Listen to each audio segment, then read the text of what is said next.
Capítulo 10.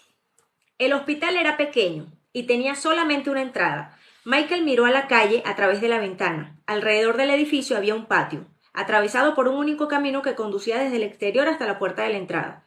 Quien quisiera entrar en el hospital debía pasar forzosamente por el sendero del patio. Sabía que no disponía de mucho tiempo, por lo que salió de la habitación y bajó los 4 pisos corriendo, dirigiéndose sin pérdida de tiempo a la entrada del edificio. En uno de los lados vio el lugar destinado a las ambulancias, aunque no había ningún vehículo estacionado allí. Michael permanecía de pie en la acera y encendió un cigarrillo. Se desabrochó la chaqueta y se situó debajo del farol, de modo que pudiera ser visto desde lejos. Un joven venía caminando rápidamente por la 9ª Avenida, con un paquete bajo el brazo. Su rostro le resultó conocido, pero no conseguía recordar quién era. El joven se paró delante de él y le dijo, con acento siciliano, «Don Michael, ¿es que no me recuerda? Soy Enzo, el ayudante del panadero Nasorine, el paniterra. Ahora soy su yerno. Su padre me salvó la vida al conseguirme que el gobierno me dejara permanecer en América». Michael hizo un gesto de asentimiento. Ya se acordaba de él. «He venido a hacerle una visita de cortesía a su padre», prosiguió Enzo. «¿Cree usted que me dejarán entrar a estas horas?» «No, pero gracias de todos modos», contestó Michael con una sonrisa. «Le diré al don que has venido». Por la calle llegaba un coche a toda velocidad. Michael se puso en guardia inmediatamente. «Aléjese ahora mismo», advirtió el muchacho. «Puede haber problemas. No le interesa en modo alguno los líos con la policía en su situación». Vio el temor reflejado en el rostro del joven italiano. Al mínimo desliz, Enzo corría peligro de ser deportado. «Si hay problemas, quiero estar aquí para ayudar», replicó el joven con voz firme. «El padrino se lo merece todo». Michael se emocionó. Estaba a punto de decir nuevamente al joven que se marchara, cuando cambió de idea y decidió permitirle que se quedara.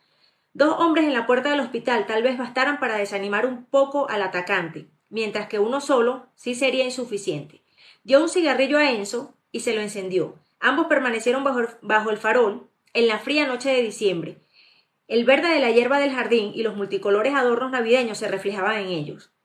Casi había terminado su cigarrillo cuando un largo coche negro procedente de la 9ª Avenida entró en la calle 30 y se dirigió a toda velocidad hacia donde estaban ellos.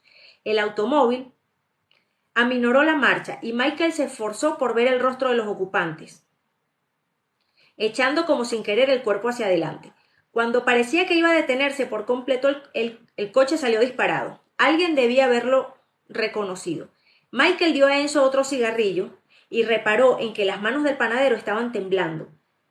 Lo más sorprendente fue comprobar que las suyas seguían firmes. Siguieron fumando hasta que pasaron unos 10 minutos. El silencio de la noche fue roto por una estridente sirena de un coche de policía.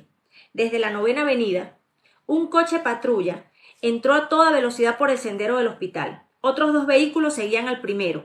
De pronto, la entrada del hospital se llenó de policías y de uniformes y de agentes del paisano. Michael lanzó un suspiro de alivio. El buen Sonny había actuado bien. Michael se acercó a saludar a los recién llegados. 2 corpulentos agentes le agarraron los brazos mientras otro le registraba rápidamente. Acto seguido, un corpulento capitán de la policía, con una placa dorada en la gorra, se acercó. Sus subordinados se apartaron respetuosamente para dejarle el paso. Era un hombre ágil, muy ágil, teniendo en cuenta su corpulencia y su edad. Tenía las sienes plateadas y el rostro robicundo. Se acercó a Michael y le increpó ásperamente. Pensaba que ya les había puesto todo entre rejas. ¿Quién diablos eres tú y qué estás haciendo aquí? Uno de los agentes que sujetaban a Michael intercedió.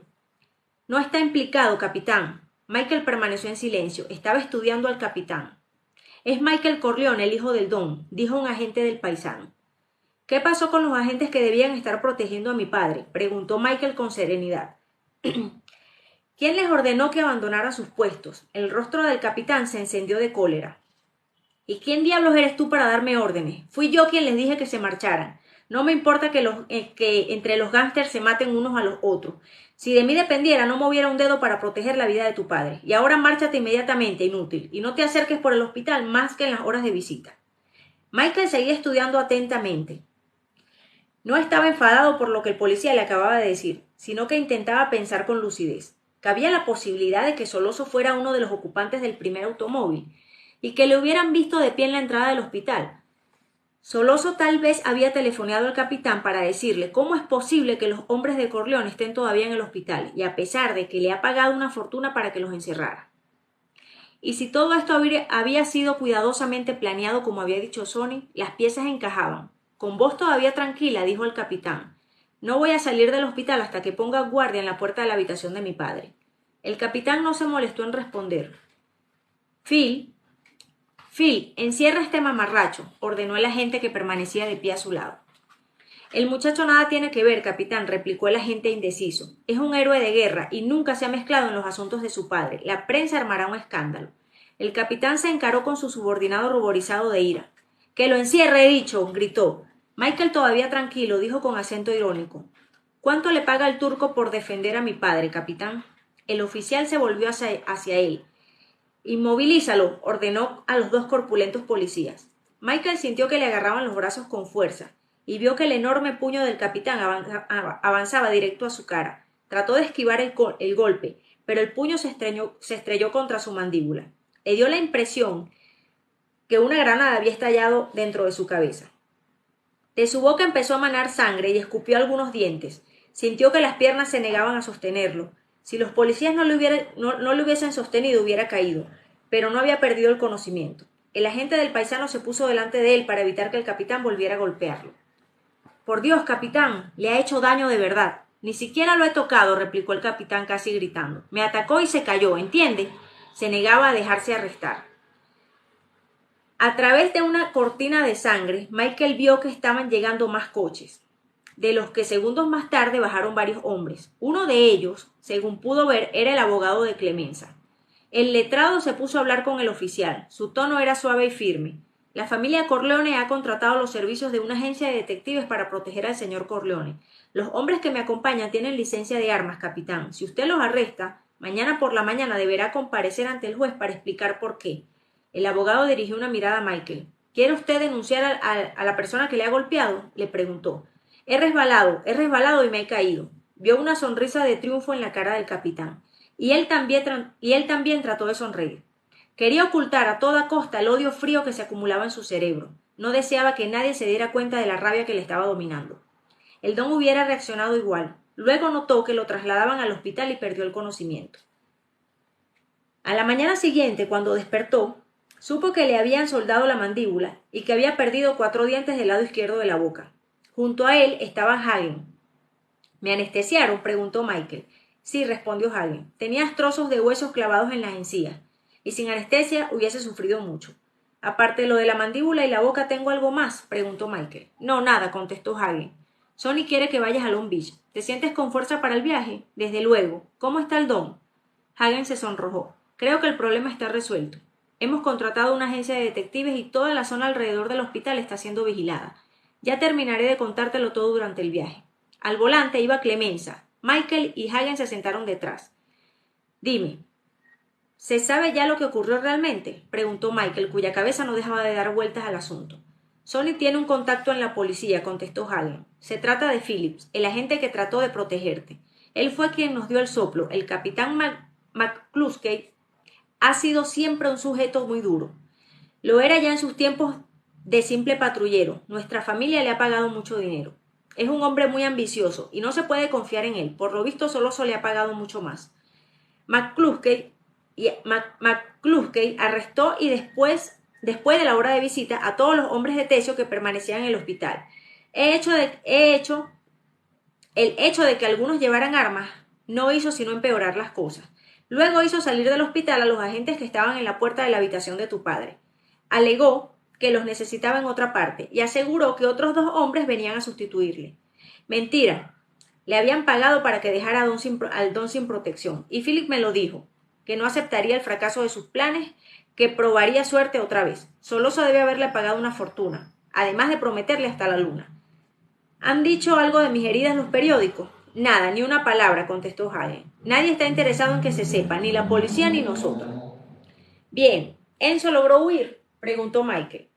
Quiso saber Michael. Sí, fue más listo que tú. Cuando los policías llegaron, él se marchó. Aseguró que estuvo a tu lado cuando pasó el coche de Soloso. ¿Es cierto eso? Sí, sí lo es. Es un buen muchacho. Velaremos por él. ¿Te sientes bien?, preguntó agotado. Comentó Hagen preocupado. Estoy bien, no te preocupes, replicó Michael. ¿Cómo se llama ese capitán? McCluskey. Cambiando el tema, Mike. Sabes que la familia Corleone ha conseguido anotarse un buen tanto, ¿no? Bruno Tattaglia ha muerto a las 4 de esta madrugada. Pienso que la noticia te hará sentir mejor. ¿Cómo ha sido?, dijo Michael. Estaba convencido de que no haríamos nada. Después de lo sucedido en el hospital, Sonny se enfureció. Nuestros hombres están esparcidos por Nueva York y en Nueva Jersey. La noche pasada hicimos la lista. He intentado frenar a Sonny, Mike. Tal vez sería mejor que trataras de hablarle. Creo que el asunto todavía puede resolverse sin necesidad de iniciar una guerra abierta. Hablaré con él, repuso Michael. ¿Hay conferencia esta mañana? Sí, al final solo se ha dado señales de vida. Y quiere entrevistarse con nosotros. Un negociador está arreglando los detalles. Eso significa que la victoria es nuestra. Soloso sabe que ha perdido y ahora quiere intentar salir con vida del lío que él ha provocado. Después de una breve pausa, Hagen prosiguió. Tal vez pensó que éramos presa fácil porque no devolvimos el primer golpe. Ahora, con uno de los hijos de Tattaglia muerto, sabe que no puede jugar con nosotros. Al disparar contra el Don, Soloso inició un juego demasiado peligroso. Olvidaba decirte que hemos confirmado lo de Luca. Lo mataron la noche antes del atentado contra tu padre, en el club nocturno de Bruno. ¿Qué te parece? No me extraña que lo sorprendieran con la guardia baja, dijo Michael. La alameda de Long Beach estaba bloqueada por un gran automóvil negro estacionado de través. 2 hombres permanecían apoyados en el vehículo. Michael observó que las ventanas de los pisos superiores de las 2 casas de cada lado estaban iluminadas. Era evidente que Sonny estaba dispuesto a llegar hasta el final. Clemenza estacionó el coche fuera de la alameda, y los 3 hombres se adentraron en ella. Los 2 guardianes eran hombres de Clemenza, y éste le saludó con un ademán. Los 2 inclinaron levemente la cabeza, correspondieron el saludo de su jefe. No hubo sonrisas ni apretones de mano. Clemenza, Hagen y Michael Corleone entraron en la casa. Antes que tuvieran tiempo de llamar, otro guardián les abrió la puerta. Era evidente que había estado observándoles desde una ventana. Rápidamente se dirigieron al despacho donde Sonny y Tesio le estaban esperando. Sonny se acercó a Michael y le pasó las manos por la cabeza. Perfecta, ha quedado perfecta, bromeó. Michael le apartó las manos y se dirigió al mueble del bar. Se sirvió un whisky, confiando en que el licor le aliviaría el dolor de la mandíbula. Los 5 se sentaron alrededor de la mesa en una atmósfera diferente de las reuniones anteriores. Sonny estaba más alegre y Michael sabía a qué obedecía tanta animación. En la mente de su hermano ya no había duda. Se había decidido y ahora nada podría detenerlo. Lo que Soloso había hecho la noche anterior colmó el vaso de su paciencia. Ahora ya no habría tregua alguna. El negociador ha llamado mientras estaba fuera, dijo Sonny a Hagen. El turco quiere reunirse con nosotros enseguida. Lanzó una sonora carcajada y prosiguió. Hay que reconocer que tiene redaños ese hijo de puta. Después de lo de anoche se atreve a solicitar una entrevista para hoy mismo o para mañana. Mientras considera que debamos permanecer con los brazos cruzados, atentos a sus menores deseos. Desde luego es inaudito. ¿Y qué le has contestado?, preguntó Hagen cautelosamente. Sonny sonrió. He aceptado, naturalmente. Tengo un centenar de hombres en las calles las 24 horas del día. Si Soloso se deja ver, es hombre muerto.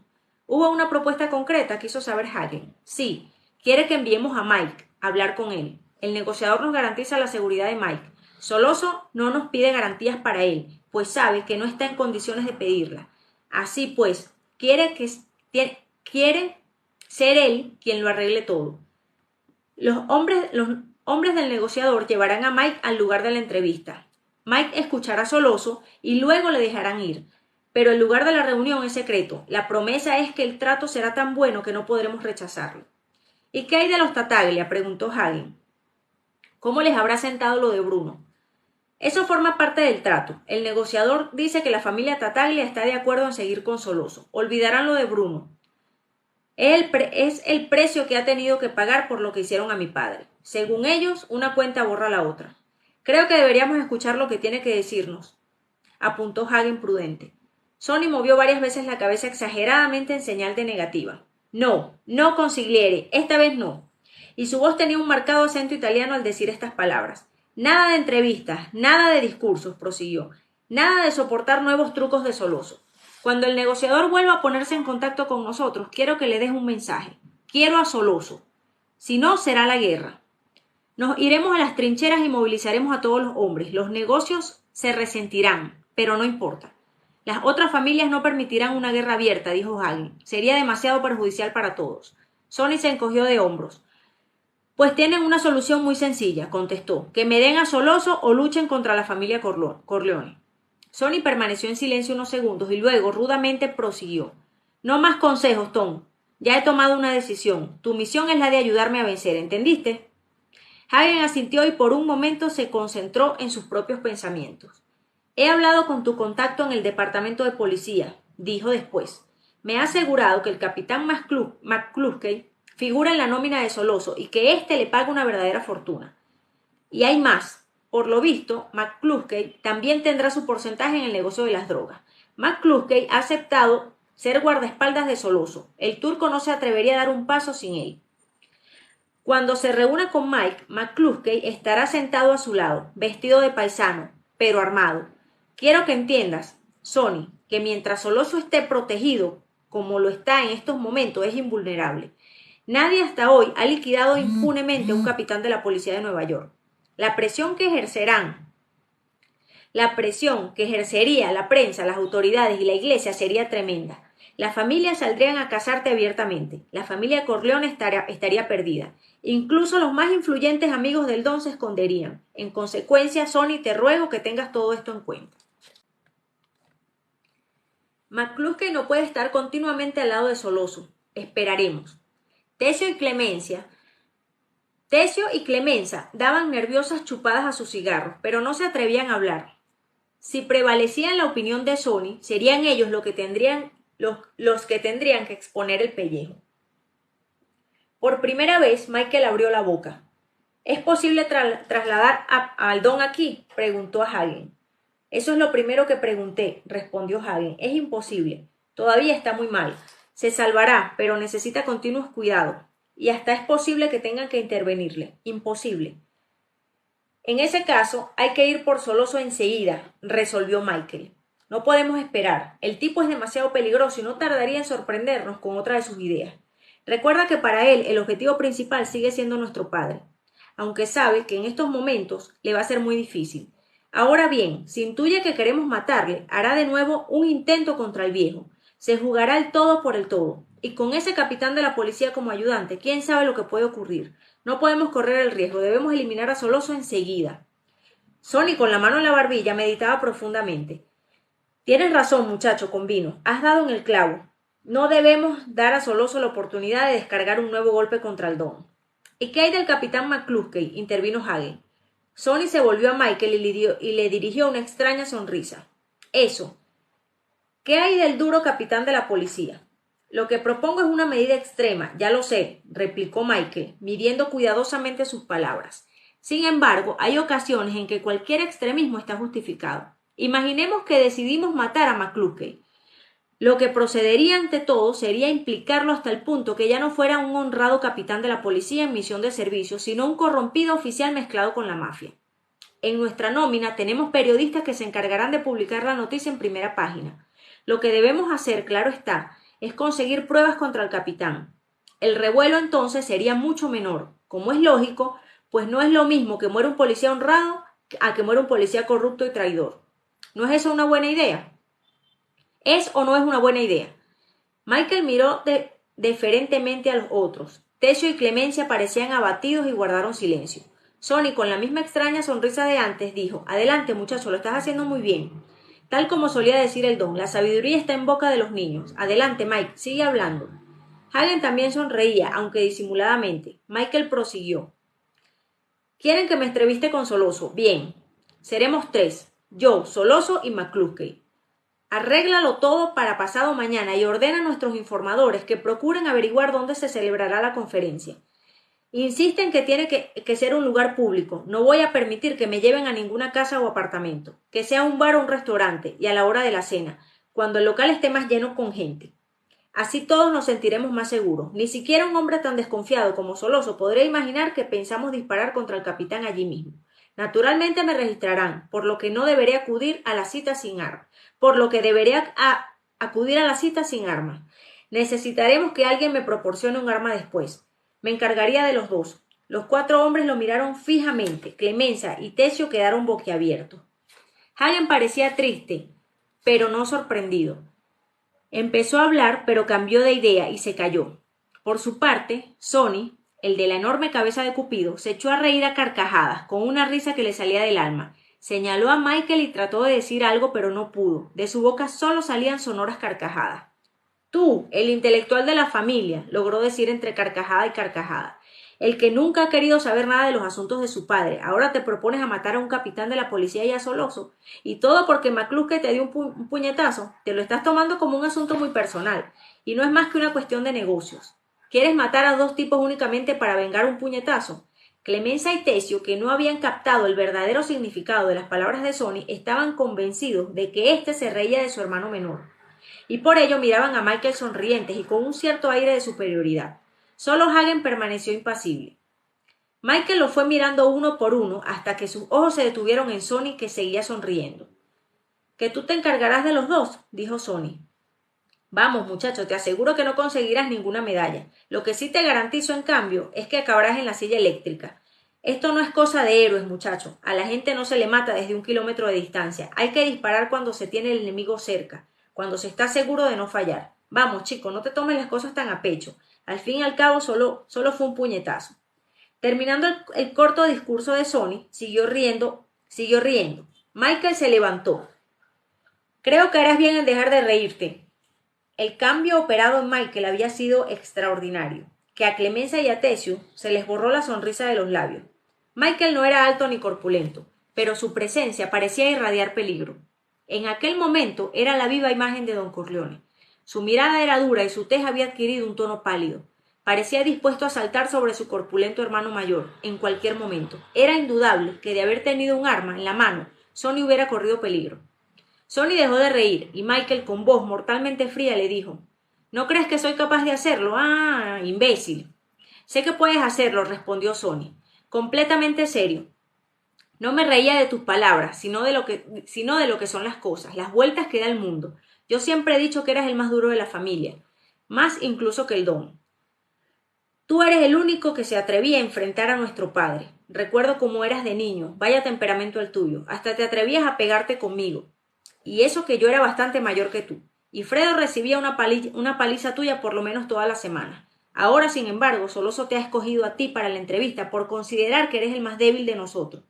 Todo porque te dejaste pegar por McCluskey, y porque nunca te has mezclado en las peleas de la familia. Se figura que nadie tiene que temer de ti, lo mismo que McCluskey, que debe de tenerte muy pobre opinión. Después de una corta pausa, Sonny continuó: lo que ellos ignoran es que después de todo eres un Corleone. Yo soy el único que lo ha sabido siempre. Durante los 3 últimos días he estado esperando a que el momento menos pensado te quitaras el disfraz de muchacho prudente. He estado aguardando a que decidieras convertirte en mi brazo derecho, para así juntos luchar contra los que quieren destruir a nuestro padre y a nuestra familia. Al final solo ha hecho falta un puñetazo en la mandíbula. Sonny hizo como si fuera a golpear en la mandíbula a su hermano, en broma, claro está, y concluyó: ¿qué te parece?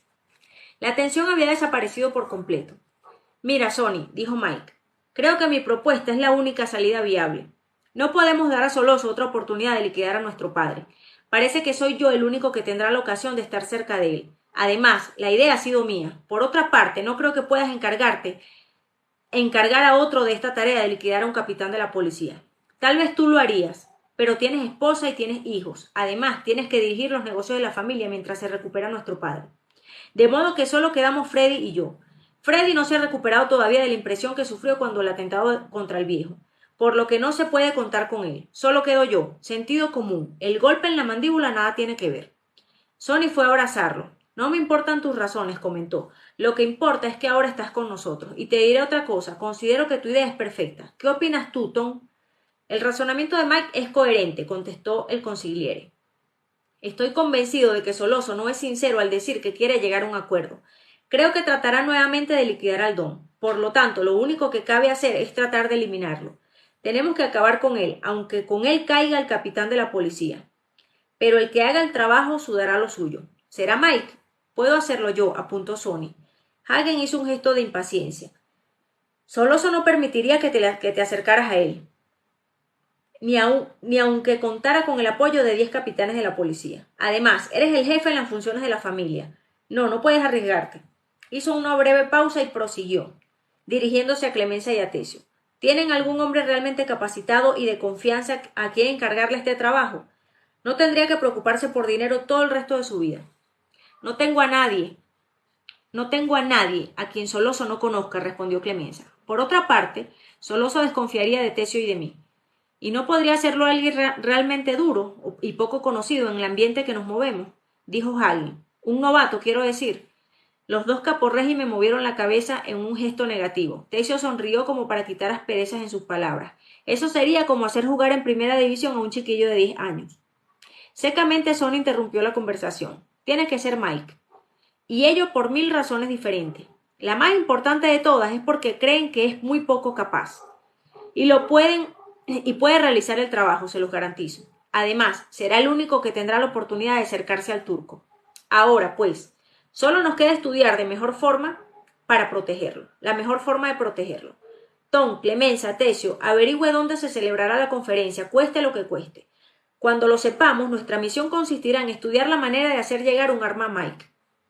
Clemencia, quiero que te encargues de escoger un arma realmente segura, que sea imposible de identificar. Si es de corto alcance, no importa. Lo que sí interesa es que su potencia sea grande. Cuanto más grande, mejor.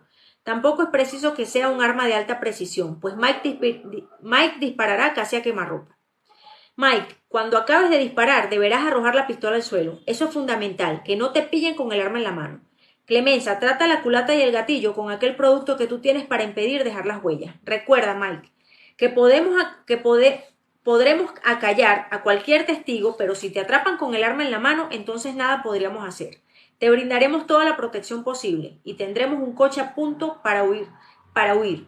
Luego saldrás a disfrutar de unas largas vacaciones, en espera de que amaine la tempestad. Sé que te pido mucho, Mike, pero no quiero que te despidas de tu chica, ni siquiera que la llames por teléfono. Cuando haya salido del país, yo mismo me encargaré de decirle a ella que estás bien.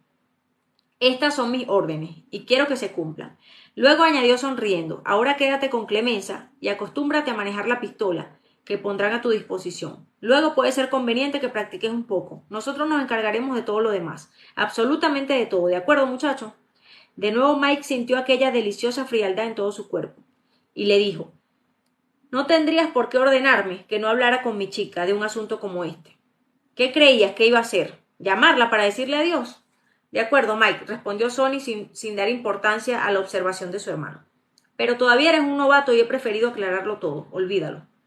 Con una mueca que quería hacer sonrisa, Michael replicó, ¿qué quieres decir con eso de novato? He escuchado siempre los consejos de nuestro padre con la misma intención y atención que tú. Con la misma atención que tú. De no haberlo hecho así, ¿crees tú que sería tan listo? Y los dos hermanos se echaron a reír. Hagen sirvió bebida para todos, parecía un poco triste. El estadista obligado a hacer la guerra y el abogado obligado a recurrir a la ley. Bien, de cualquier modo, por lo menos ahora sabemos qué vamos a hacer, dijo.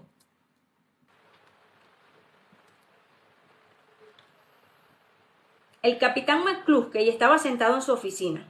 Entre sus manos tenía 3 abultados sobres llenos de boletas de apuesta. Estaba de mal humor, pues quería descifrar las anotaciones de los boletos. Era muy importante hacerlo. Los sobres contenían los boletos que sus hombres le habían requisado la noche antes de uno de los corredores de apuesta de la familia Corleone. Ahora, el corredor de apuestas tendría que volver a comprar los boletos, pues de lo contrario, los apostadores podrían pretender haber ganado todos y algún premio. Y el corredor, sin tener los boletos en su poder, no podría comprobar quiénes habían ganado y quiénes no. Para el capitán era muy importante descifrar los boletos, porque no quería ser estafado cuando los revendiera el corredor de apuestas. Si los boletos valían $50,000, por ejemplo, tal vez podría sacar 5,000. Pero si las apuestas habían sido fuertes y los boletos representaban un total de 100 o $200,000, entonces el precio sería considerablemente más alto. McCluskey se entretuvo un poco pensando en los sobres hasta que finalmente decidió dejar que el corredor de apuestas le hiciera una oferta.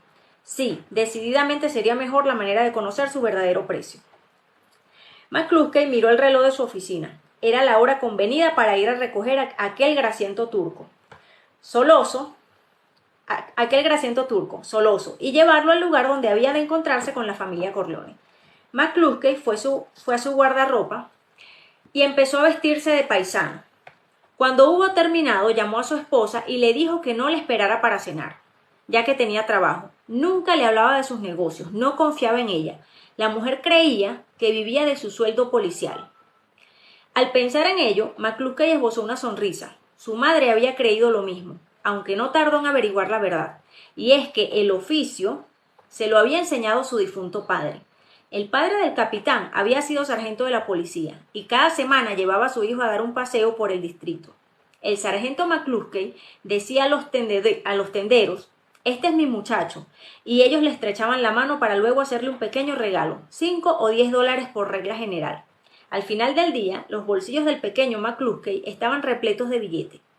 El chico estaba convencido de que los amigos de su padre le apreciaban tanto que decidían regalarle billetes cada vez que ambos iban a verlo. Por supuesto, su padre le ingresaba el dinero en el banco para poder pagar su educación y le daba 50 centavos cada semana para sus gastos. Luego, cuando el pequeño Mark volvía a la casa de sus tíos, que también eran policías, le preguntaban qué querría ser de mayor. Invariablemente él contestaba: policía. Y todos se reían de la ingenuidad del muchacho. Años después, y a pesar de que su padre quería que pasara por la universidad, Mark ingresó en la academia de policía, una vez finalizados sus estudios secundarios. Había sido un buen agente y además valiente.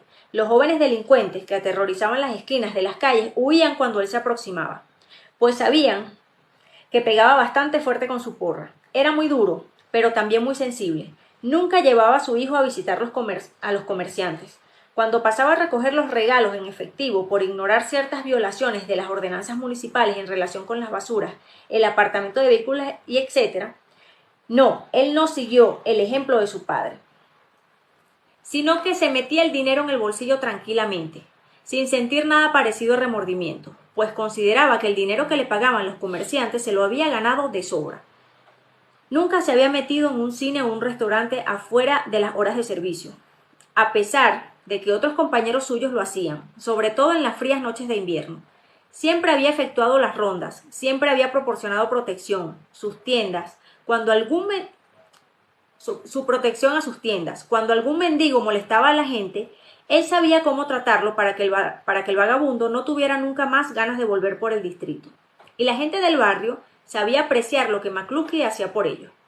Además, sabía moldearse al sistema establecido. Los corredores de apuesta de su distrito sabían que nunca sería capaz de pedir dinero extra para su provecho particular. Siempre se contentaba con la parte que le correspondía de la bolsa común. Su nombre estaba en la lista, junto con el de otros policías de su sección, y nunca, al contrario de algunos de ellos, había pedido dinero suplementario. Era un buen policía, un hombre que jugaba limpio, y por ello no era de extrañar que hubiera ido ascendiendo, no de forma espectacular, sino magistral, sí gradual y constantemente. Ahora tenía a su cargo a su esposa y 4 hijos, ninguno de los cuales era policía. Todos fueron a la Universidad de Fordham, a pesar de que cuando el mayor de sus hijos hizo su ingreso en aquel centro superior. Él era solamente sargento, luego pasó a teniente y más adelante a capitán. Los suyos nunca habían carecido de nada. En sus años de sargento, McCluskey empezó a adquirir reputación de hombre difícil de contentar. La cuota que tenía que pagar a los apostadores profesionales de su distrito era mayor que la que se pagaba en cualquier otra parte de la ciudad. Debía de ser porque la educación de sus hijos le estaba costando mucho dinero. En efecto, McCluskey no sentía remordimiento alguno. ¿Qué culpa tenían sus hijos de que la policía pagara tan mal a sus oficiales? ¿Acaso no tenía derecho a acudir a las mejores escuelas y universidades? Él protegía a sus comerciantes y apostadores de su distrito, arriesgando su propia vida a veces. Gracias a él, su zona era la más segura de la ciudad. Consideraba que merecía bastante más de lo que le pagaban. Pero él no se quejaba, al contrario, comprendía las circunstancias. Bruno Tattaglia había sido un viejo amigo suyo. Bruno había ido a la Universidad de Fordham con uno de sus hijos. Luego, cuando abrió sus salas de fiesta, los McCluskey iban algunas veces a cenar y a beber un poco al local de del amigo de su hijo, disfrutando además del espectáculo de cada año. Por Nochebuena recibían una invitación del director del local y siempre le destinaban una de las mejores mesas. Bruno siempre se preocupaba de que le presentaran a las celebridades que actuaban en el club, que a veces eran grandes estrellas de Hollywood. En alguna ocasión, como cabía esperar, Bruno pedía algún pequeño favor, como un certificado de buena conducta para alguna artista. Para efectos que pudiera trabajar en el club nocturno. Naturalmente, en tales casos, la artista, por lo general muy hermosa, estaba fichada como ramera. Para McCluskey era un placer ayudar a los amigos. McCluskey había tenido siempre por norma no demostrar que conocía las intenciones de los demás. Cuando Soloso se le acercó con la proposición de que dejara al Don Corleone sin protección en el hospital, McCluskey no preguntó el por qué, se limitó a preguntar cuánto le pagarían. Cuando Soloso le ofreció 10.000 de los grandes, McCluskey no tuvo ninguna duda sobre las razones del turco. No dudó un solo instante. Corleone era una de las grandes personalidades de la mafia, con más influencias políticas que Capone en sus mejores tiempos. Por lo tanto, quien quiera que lograra eliminarlo, haría un gran favor al país. McCluskey tomó el dinero y cumplió su trabajo. Cuando Soloso le telefonió para decirle que en el hospital habían 2 hombres de Corleone, el policía se montó en cólera. Había encerrado a todos los hombres de Tessio, había hecho que se fueran los grandes agentes que montaban guardia en la puerta de la habitación de Corleone, y ahora, como hombre de principios, tendría que devolver los $10.000 ya ingresados en el banco y destinados a la educación de sus nietos. Dominado por aquella terrible ira, había ido al hospital y golpeado a Michael Corleone. Afortunadamente, todo había acabado del mejor de los modos. Tras entrevistarse con Soloso en la sala de fiestas de Tattaglia, ambos habían hecho un trato todavía mejor. Tampoco esta vez hizo que McCluskey hiciera pregunta alguna, pues conocía todas las respuestas. Su única preocupación fue asegurar el precio. Nunca se le ocurrió pensar que él personalmente podría correr algún peligro.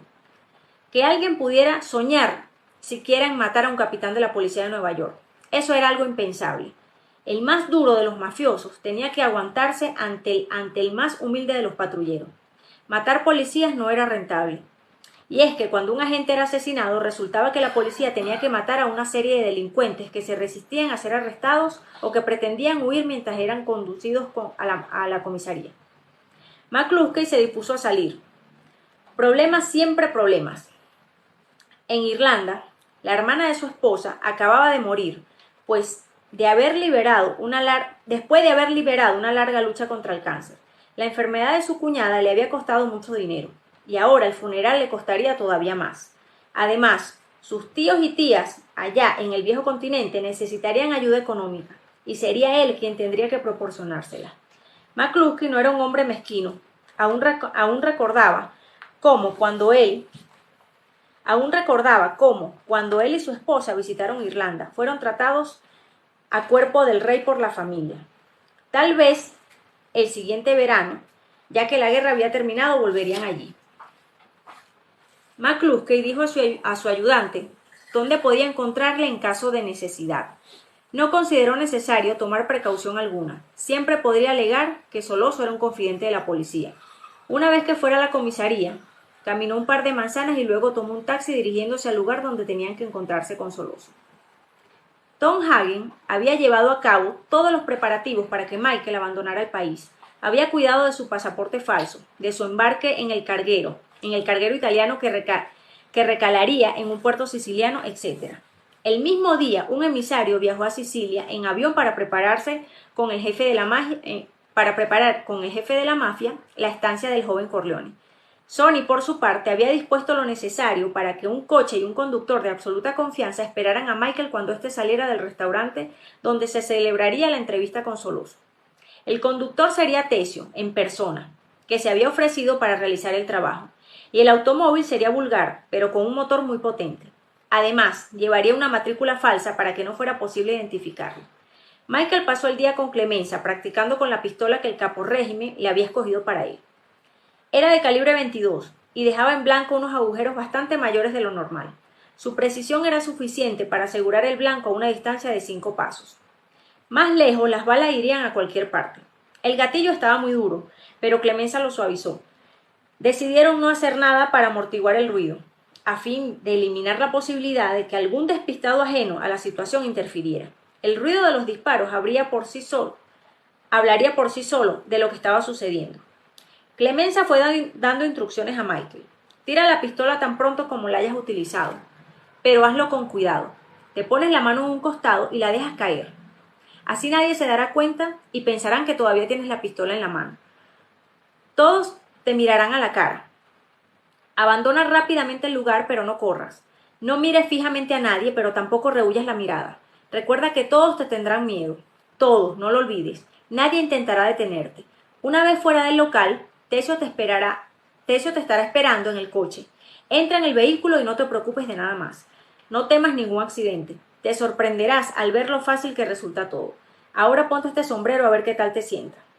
Tesio le puso un sombrero de fieltro a Michael, que en su vida había llevado sombrero, y sonrió incómodo. Es solo para que resultes más difícil de identificar, le tranquilizó Tesio. Así los testigos tienen una buena excusa para no comprometerse. Recuerda, Mike, que no debes preocuparte por las huellas digitales.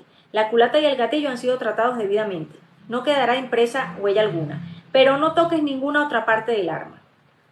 ¿Ha averiguado Sony dónde va a llevarme Soloso?, preguntó Michael. Todavía no, respondió Clemenza. Soloso es un hombre muy cauteloso, pero no te preocupes, no intentará hacerte ningún daño. El negociador estará en nuestras manos hasta que regrese sano y salvo. Si algo te sucediera, el negociador lo pagaría con su vida. ¿Y por qué arriesgaría su vida?, preguntó Michael. Porque le pagan bien, una pequeña fortuna en realidad. Además, es un miembro importante dentro de las familias.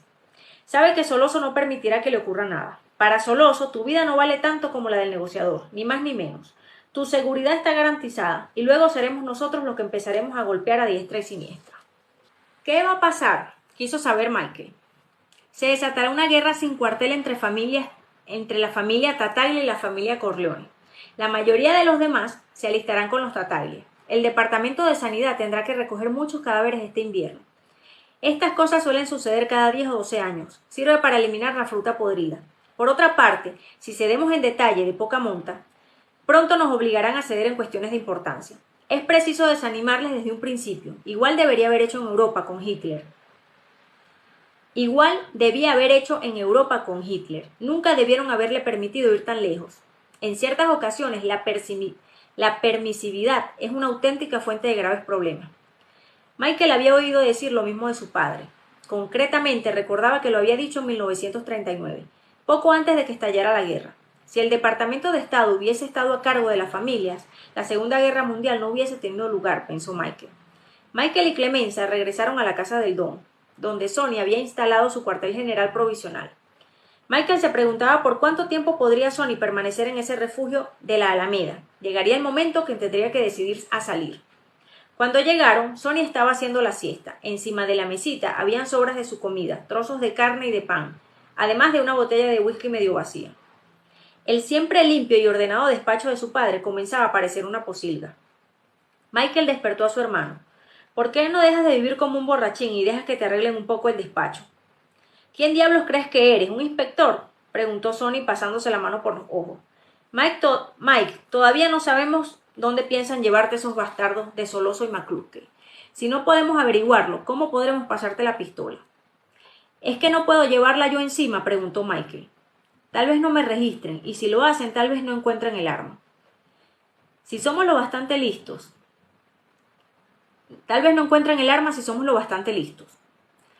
Y en el supuesto que la encuentren, tampoco va a ocurrir nada. Me la quitarán y en paz. Sony negó con la cabeza. Ni hablar. El golpe contra Soloso no puede fallar.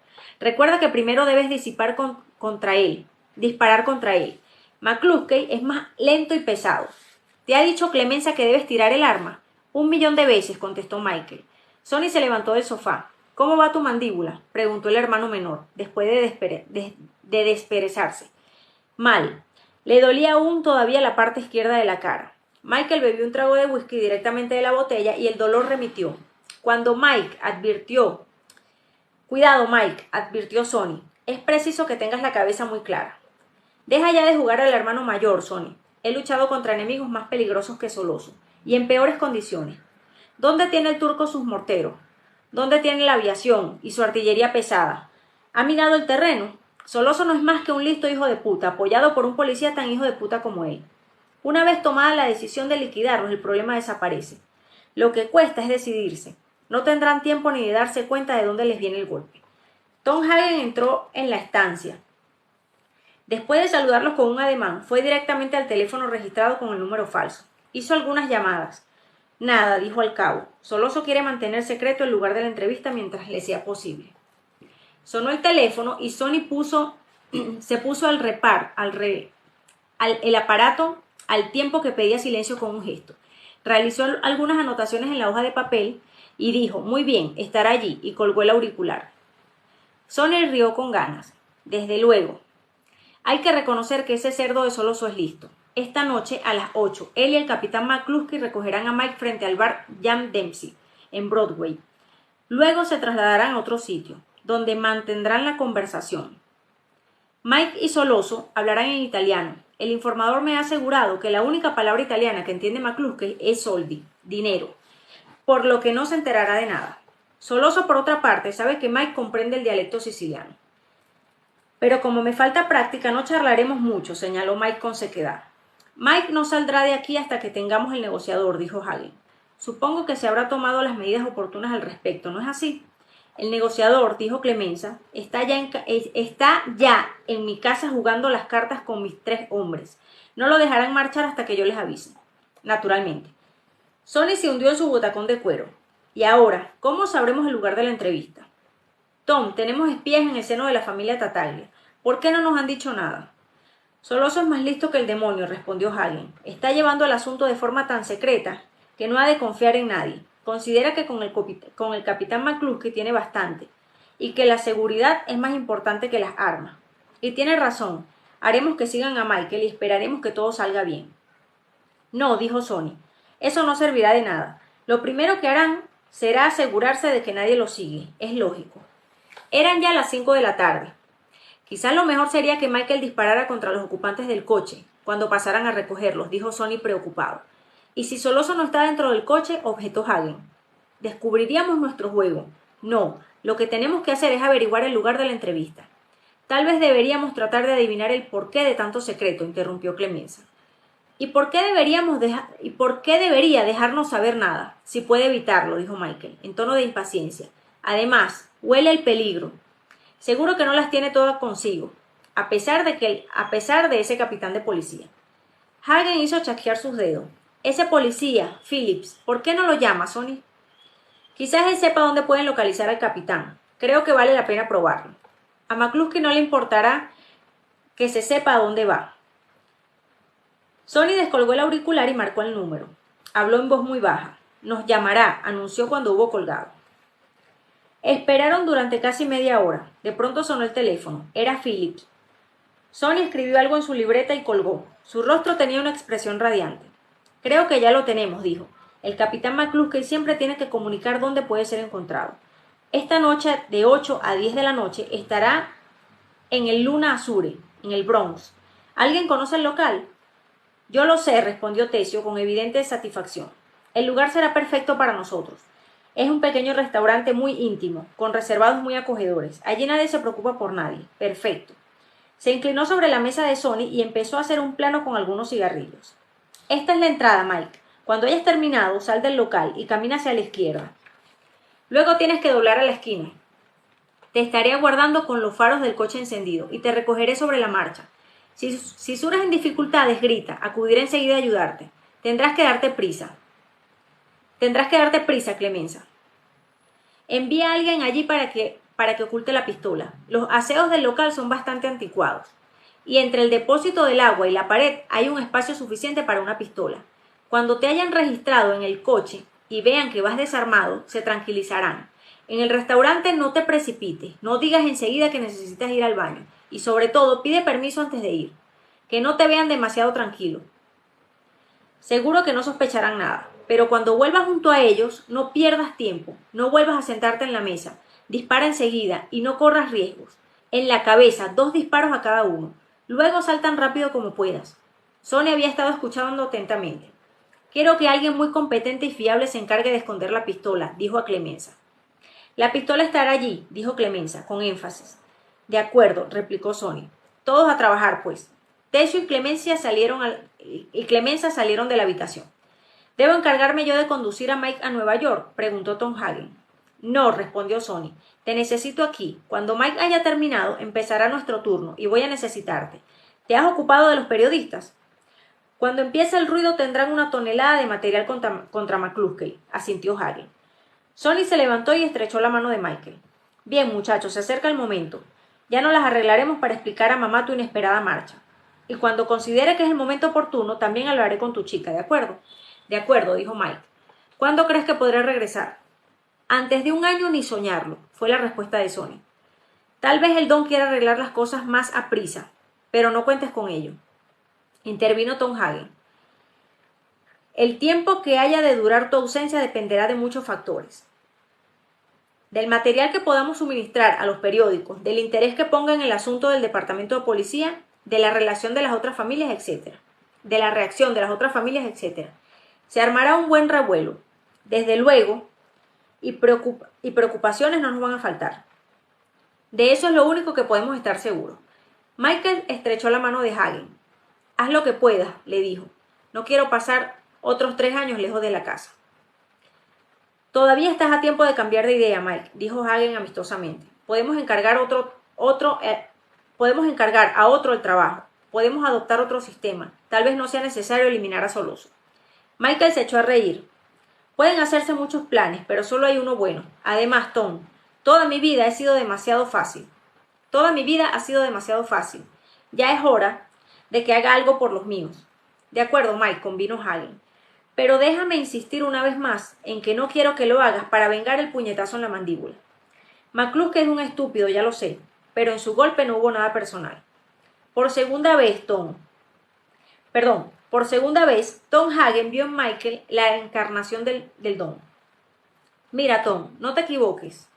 Todo es personal, incluso el más simple y menos importante de los negocios. En la vida de un hombre todo es personal. Hasta eso que llaman negocios es personal. ¿Sabes quién me enseñó eso? El don, mi padre, el padrino. Si alguien perjudica a un amigo suyo, el don lo toma como una ofensa personal. Mi alistamiento en la Marina lo tomó como una cuestión personal. Es ahí donde reside su grandeza, el gran don. Para él todo es personal, lo mismo que hace Dios. Sabe todo cuanto sucede, es dueño de las circunstancias. ¿No es así? ¿Y tú sabes algo? A las personas que consideran los accidentes como insultos personales, no les ocurren accidentes. Me he dado cuenta tarde, pero al final lo he comprendido. Por eso el puñetazo en la mandíbula es un asunto personal, tanto como los disparos que Soloso efectuó contra mi padre. Di a mi padre que todo eso lo he aprendido de él, y que estoy contento de poder pagarle algo de lo mucho que le debo. Ha sido siempre un buen padre. Quiero que sepas, Tom, que no recuerdo que me haya puesto nunca la mano encima, y tampoco a Sonny ni a Freddy, ni mucho menos a Connie. Dime la verdad, ¿cuántos hombres crees que ha matado o hecho matar? Tom Hagen desvió la mirada. Una cosa no has aprendido de él, Mike, a hablar de la forma en que lo estás haciendo. Hay cosas que deben hacerse y se hacen, pero nunca se habla de ellas.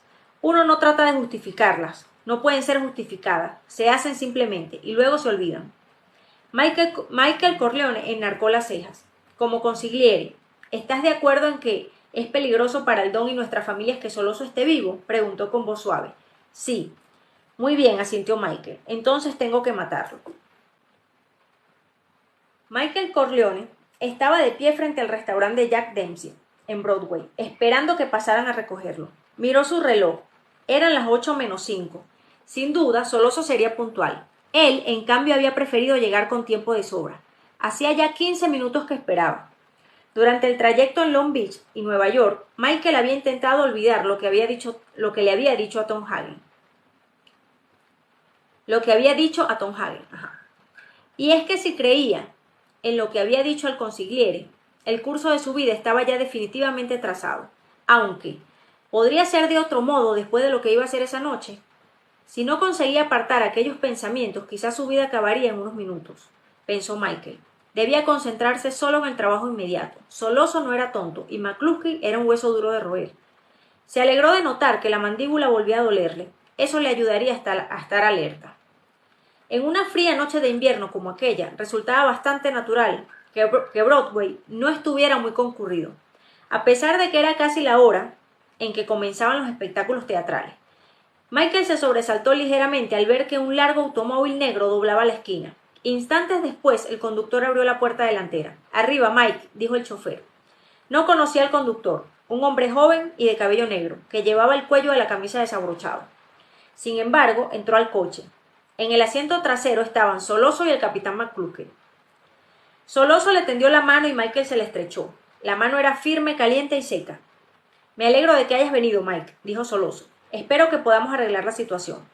Todo lo que ha sucedido ha sido terrible, y no es lo que yo deseaba. Son cosas que nunca tendrían que haber ocurrido». «También yo espero que todo quede arreglado», respondió Michael, en tono firme y sereno. «No quiero que mi padre vuelva a ser molestado». «No lo será», aseguró Soloso con acento sincero. «Solo le pido que cuando hablemos considere mi propuesta con mentalidad abierta. Espero que no sea usted tan impetuoso como su hermano Sonny. Es imposible hablar de negocios con él». El capitán McCluskey abrió la boca por primera vez. «Parece un buen muchacho. Es más, estoy seguro de que lo es». Se inclinó para dar un amistoso golpecito en el hombro de Mike. «Siento lo de la otra noche, Mike», prosiguió. «Me estoy haciendo viejo, y los viejos siempre estamos de mal humor. Me temo que tendré que retirarme muy pronto. No puedo soportar tantos agravios ni injusticias. Estoy más que harto». Luego, con gesto dolorido, cacheó a Michael para asegurarse de que iba desarmado. Michael vio una ligera sonrisa en los labios del conductor. El automóvil se dirigió hacia el oeste y aparentemente no hizo maniobra alguna para despistar a posibles perseguidores. Se adentraron en la carretera de Westside, donde la circulación era bastante lenta, y seguidamente, ante la inquietud de Michael, el coche penetró en el puente de George Washington. Iban a tomar la carretera de Nueva Jersey. El informador de Sonny, quienquiera que fuese, intencionadamente o de buena fe, se había equivocado. La conferencia no iba a celebrarse en el Bronx. El automóvil atravesaba el puente. La ciudad iba quedando atrás. El rostro de Michael seguía impasible. ¿Tenían intención de liquidarle o se trataba de un cambio de última hora? Del astuto Soloso podía esperarse todo. De pronto, cuando ya casi habían terminado de cruzar el largo puente, el conductor dio un violento giro al volante. El pesado vehículo dio un salto en el aire al chocar contra la barrera divisoria de las dos partes de la calzada del puente y enfiló nuevamente en dirección a Nueva York, a toda velocidad. McCluskey y Soloso volvieron la cabeza para averiguar si alguien hacía la misma maniobra. Poco después, Michael comprobó que circulaban en dirección del Bronx. Pasaron por diversas y anchas calles. Ningún coche iba detrás de ellos. Eran casi las 9. Habían querido asegurarse de que nadie les seguía. Soloso encendió un cigarrillo, después de ofrecer el paquete a McCluskey y a Mike, que rehusaron. «Buen trabajo», felicitó al conductor. «Lo tendré en cuenta». 10 minutos más tarde, el coche paró frente a un restaurante. Estaban en una zona habitada exclusivamente por italianos. La calle estaba desierta, y en el interior del local había muy poca gente. Cosa normal, porque ya era muy tarde para cenar. Michael temió que el conductor entrara con ellos, pero no fue así, se quedó afuera. El negociador no había hablado del conductor. Técnicamente, pues, Soloso había faltado a lo convenido, pero Michael decidió no mencionarlo, pues supuso que ellos pensarían que tendría miedo de hacerlo, miedo de arruinar las probabilidades del éxito de la entrevista. Los tres se sentaron en la única mesa redonda, pues Soloso había rehusado hacerlo en un reservado. En aquel momento había solo otras 2 personas en el restaurante. Michael se preguntó si serían hombres de Soloso. En realidad no importaba, todo habría terminado antes de que tuvieran tiempo de intervenir. «¿Es buena la comida italiana que sirven aquí?», preguntó McCluskey con sincero interés. «Pruebe la ternera», contestó Soloso. «Es la mejor de Nueva York, se lo aseguro». El solitario camarero les había servido una botella de vino, llenó 3 vasos y McCluskey no bebió. «Me parece que soy el único irlandés que no empina el codo», comentó. «He visto a demasiada gente en dificultades por culpa del alcohol». «Voy a hablar en italiano con Mike», dijo Soloso, en tono conciliador dirigiéndose al capitán. No es que desconfíe de usted, sino que me es difícil encontrar las palabras precisas en inglés, y como comprenderá, me interesa de sobremanera convencer a Mike de que mis intenciones son buenas. de que quiero lo mejor para todos. No se ofenda, se lo ruego. Le repito que no se trata de desconfianza. El capitán McCluskey sonrió con ironía. Lo entiendo, dijo, lo entiendo perfectamente. Ustedes a lo suyo. Yo voy a concentrarme en la ternera y los espaguetis. Soloso empezó a hablar rápidamente en siciliano. Debe usted comprender que lo que sucedió entre su padre y yo fue solo una cuestión de negocios. Siento un gran respeto por don Corleone, y me gustaría tener la oportunidad de trabajar a su servicio. Pero debe usted hacerse cargo de que su padre es un hombre anticuado que ya se ha estancado. Mi negocio es el mejor. En él hay muchos millones para todos. Sin embargo, su padre no quiere saber nada del asunto. Sus escrúpulos carecen de base. En realidad, lo que pretende es imponer su voluntad sobre la mía. Sí, ya sé que él me dice adelante con sus negocios. Pero en realidad lo que hace es amenazarme. Decirme que no quiere que yo me dedique a mi negocio. Yo le respeto mucho, pero no puedo consentir que me dicte lo que debo hacer. Así pues, al final sucedió lo inevitable. Permíteme decirte que he contado con el apoyo silencioso, pero apoyo, de todas las familias de Nueva York, y la familia Tartaglia se asoció conmigo. Si esta lucha continúa, la familia Corleone tendrá que enfrentarse a todas las demás. Si su padre estuviera bien, quizá la familia Corleone podría con todos, pero su hijo mayor, Santino, no tiene la talla suficiente. Le ruego que no vea en mis palabras insolencia alguna. Además, el consigliere irlandés, Hagen, tampoco es como Genco Abandando. Que en paz descanse. En consecuencia, propongo la paz. Un trato. Demos por terminadas las hostilidades. Cuando su padre se haya recuperado, que sea él quien lleve las negociaciones. En lo que a la familia Corleone se refiere, la familia Tartaglia está dispuesta a seguir mi consejo y olvidarlo de su hijo Bruno. Tendremos paz. Mientras, puesto que tengo que ganarme la vida, seguiré dedicándome a mi negocio, pero en pequeña escala. No les pido su cooperación, pero sí les ruego que no intervengan. Estas son mis propuestas. Supongo que está usted autorizado para pactar. Hablando en dialecto siciliano, Michael dijo: Deme más detalles de cómo piensa usted enfocar su negocio. Y lo que también me interesa saber es qué papel va a desempeñar mi familia y qué es lo que vamos a ganar. ¿Está interesado, pues, en conocer detalladamente mi proposición?, preguntó Soloso. Ante todo, lo que quiero son garantías absolutas de que nadie volverá a intentar atentar contra la vida de mi padre, replicó Michael con gravedad. Soloso hizo un expresivo ademán. ¿Qué garantías puedo dar? La presa soy yo. He desperdiciado mi oportunidad. Usted me tiene un concepto demasiado elevado, amigo mío. No soy tan listo como se imagina. Ahora Michael estaba seguro de lo único que deseaba Soloso era ganar unos días. Había llegado al convencimiento de que volverían a intentar algo contra su padre. Lo que más gracioso le resultaba era el hecho de que Soloso le considerara un desgraciado, un joven inofensivo. Michael volvió a sentir aquella agradable frialdad en todo su cuerpo. De pronto hizo una mueca de dolor. ¿Qué ocurre?, preguntó Soloso alarmado. Creo que he bebido demasiado vino. Tengo que ir al baño. Quería evitarlo, pero no puedo aguantar más. Soloso lo miró fija y escrutadoramente con sus ojos negros. Se levantó y sin miramiento alguno le palpó todo el cuerpo, la entrepierna incluida. Michael le dirigió una mirada reprobadora. Ya lo registré cuando subió al coche, intervino McCluskey con frialdad. He hecho lo mismo con miles de personas, está desarmado. Soloso no estaba muy convencido. No sabía por qué, pero aquello no le gustaba.